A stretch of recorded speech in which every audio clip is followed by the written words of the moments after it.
And the cops are getting some of the hate back that they're earning. But Rick, they didn't do nothing. They're all good and they're heroes and we shouldn't. Look, I'm not saying what these guys did was right. I'm just saying they're out there killing and shooting and writing tickets to every damn person they can contact, finding a way to arrest everybody they can, harassing truckers, harassing everybody that's not really committing crime. They're just trying to raise revenue and write tickets and gain money and stops and stats to justify SWAT teams called out because of a dog barking complaint, because they have to justify the SWAT team. They're throwing in flashbangs to enter a house. And all of a sudden, I'm the bad guy because I'm pointing out that they're earning the hate. Well, this cop may or may not be a good cop, may or may not done anything wrong, may have been the greatest guy in the world. He got a little extra special sauce with his Starbucks. That's what he gets for going to left-wing Starbucks anyway. Disgusting and unsettling happened. Sources are telling me an off-duty LAPD officer was at a Starbucks in Diamond Bar on Friday. This is off of Grand Avenue. It's the one inside of the Target, to be precise. When, if we can pull up this photo right now, he was drinking a Frappuccino and he claims to have found a tampon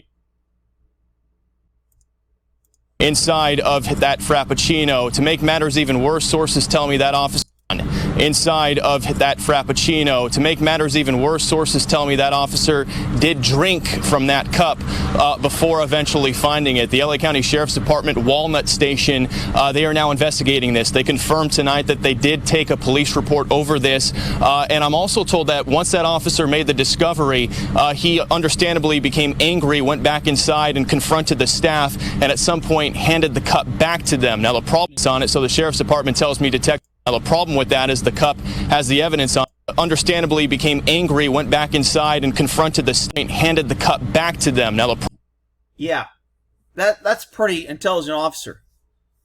I've got evidence of a crime that somebody tried to either poison me or do a biological attack on me, and I'm going to give them the evidence. I'm more upset that I didn't get to finish my Star crap coffee that I'm going to give evidence back to Starbucks.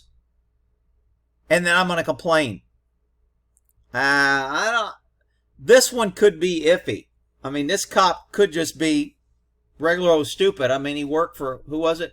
Was the Sheriff's Department or LAPD officers? A lot of LAPD's officers I'm not too impressed with. So, a lot of quota hiring going on in LAPD, and they're not showing the officer. But anyway, you know what?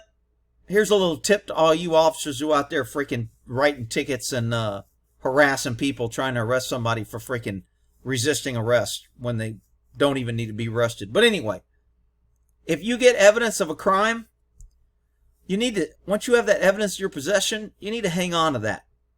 Don't give it back to the crook and say, hey, here's evidence that you tried to fucking do some crime to me.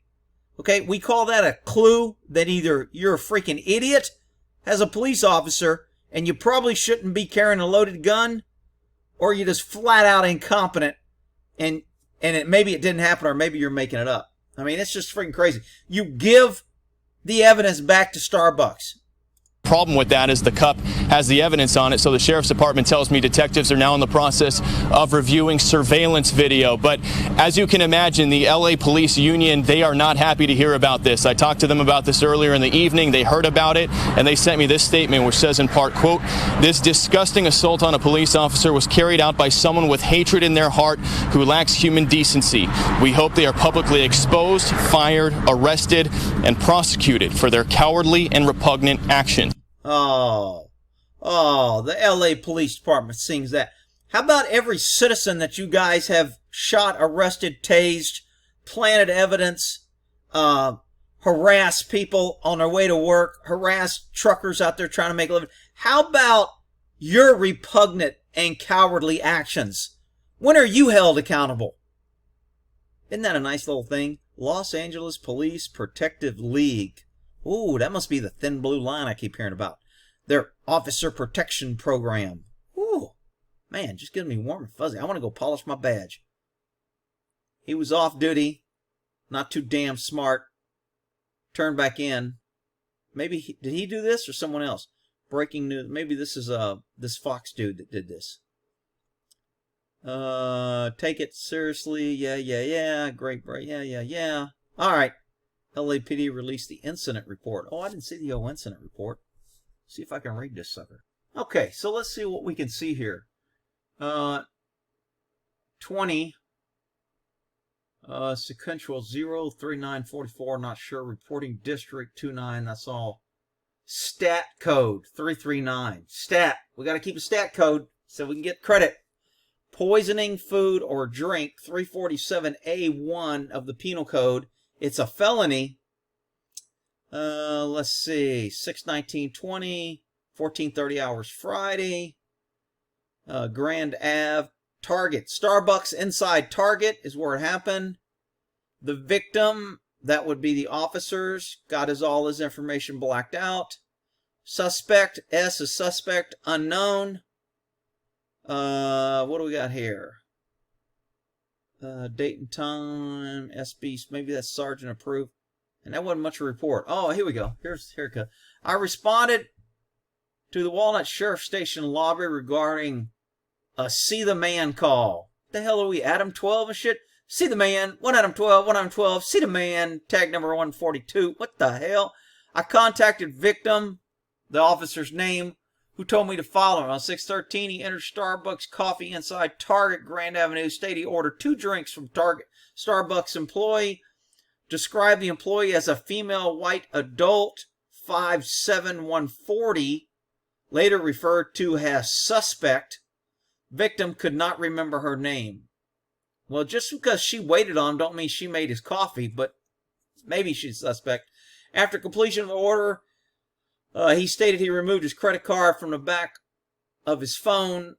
Police department identification card was in it. Oh, he was trying to get a free card. He was trying to get free coffee. He showed her he was a cop. Ha ha ha. Backfired on his ass because he was off duty. He stated the credit card he played with also had some significant features that would imply he was a police officer on the front of it. Victim stated he walked to the bathroom while he was waiting for his order to be completed. Returned shortly thereafter. Upon his arrival back at the counter, he observed the suspect completing the drink. Okay, so he saw her completing the drink, which was ordered for himself. She proceeded to begin making a second drink. Once both drinks were completed, suspect handed him the drinks and exited the store. While in his vehicle, he began to drink his coffee. He stated he began to taste a furry claw substance. Furry? Ooh, I wonder if that's how they got it was used, because it had that furry taste. Rick, you can't say that. Hey, I'm just reading a police report, people. Give me a break. Inside his mouth after drinking out of the coffee. He stated he immediately removed it from his mouth, opened a coffee cup, and began recording on his phone. Victim provided me with a copy of the video recording. I observed the following. Victim removing multiple pieces of furry cloth. I don't know if I would use furry. I mean, I guess I could. What's a good name for a used tampon? Expanded cotton, a cotton fibrous furry. Come on, people! You got all kind of implications and jokes here, which appeared to be mixed in with his coffee. Victim stated he left the drink inside his vehicle and continued to proceed. Oh, really? You get a furry cloth and you pull something out of and you continue to drink it inside and can continue to proceed with your day. When he returned approximately 4 hours later, he began examining the drink. He proceeded to record with his phone again for a second time. Later, removing a long tubular furry cloth-shaped object which was inside his drink. Victim stated he believed it possibly to be a woman's tampon. Well, how would he know how many women's... See, if I was trying to tear this guy on a stand, officer, what's your experience with tampons? How many tampons have you seen that were used? I mean, my answer would be, well, I've seen several. When I've searched a lot of these hood rat, neighborhood, freaking welfare rat people with their kids crawling around, I find bloody tampons on the floor fairly regularly. So I'm actually pretty experienced with it. Well, have you ever personally retrieved a used tampon? No, I usually left them where they laid. Anyway, I digress. Woman's tampon stated he believes suspect recognized him as a police officer and intentionally placed the object inside his drink to try and poison him. He stated he had not currently felt any type of pain or discomfort and possibly ingesting the substance. He additionally stated he had not sought any medical attention because he had not felt the need to. Victim stated the suspect was the only employee working on his drink. Well, how does he know that? He went to the bathroom. Victim did not see any other employee working. Okay, that's a better statement. Victim did not see. Stated suspect was the only employee. I don't know about that. But shit, he gave him back the freaking evidence. Victim stated he would be able to recognize suspect again. Victim stated second drink he ordered was not tampered with. Well, how do you know she didn't dunk it in the first drink and then just left it in the second drink? Because, you know, if you're dunking tampon, maybe it wasn't expanded. Maybe it was an unused tampon and she put a fresh one in there, and after it swelled up in the first one, she moved it to the second one. Man, I should be a defense attorney. I get all kind of shit. You ain't gonna get that poor woman freaking accidentally dropped an unused tampon in there by mistake. I booked both videos provided of him removing the substance from his drink. Issued a report. Supplemental. This is probably where they went back to do the video footage. Poisoning of drink, 347.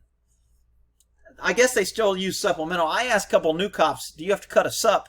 We say, yo, man, cut me a sup on that. Meaning, give me a supplemental report on what you did or who you talked to, etc. But most of the new cops don't know what a sup is. Maybe it's just me. Or maybe they don't know what the hell they're doing. The purpose of this supplemental report is to provide additional information regarding the above incident. Blah, blah, blah. Responded to grand call. Blah, blah, blah. Contacted later incident under a file number. Upon my arrival, I contacted female and the target security special, later identified to blah, blah, who gave me a compact disc CD EV2, probably evidence 2. I don't know what evidence 1 was, containing a video footage of the DBA, Starbucks DBA is doing business has inside Target, dated 6/19 from 14. I told the female, what is that? Baristia in the video? What? What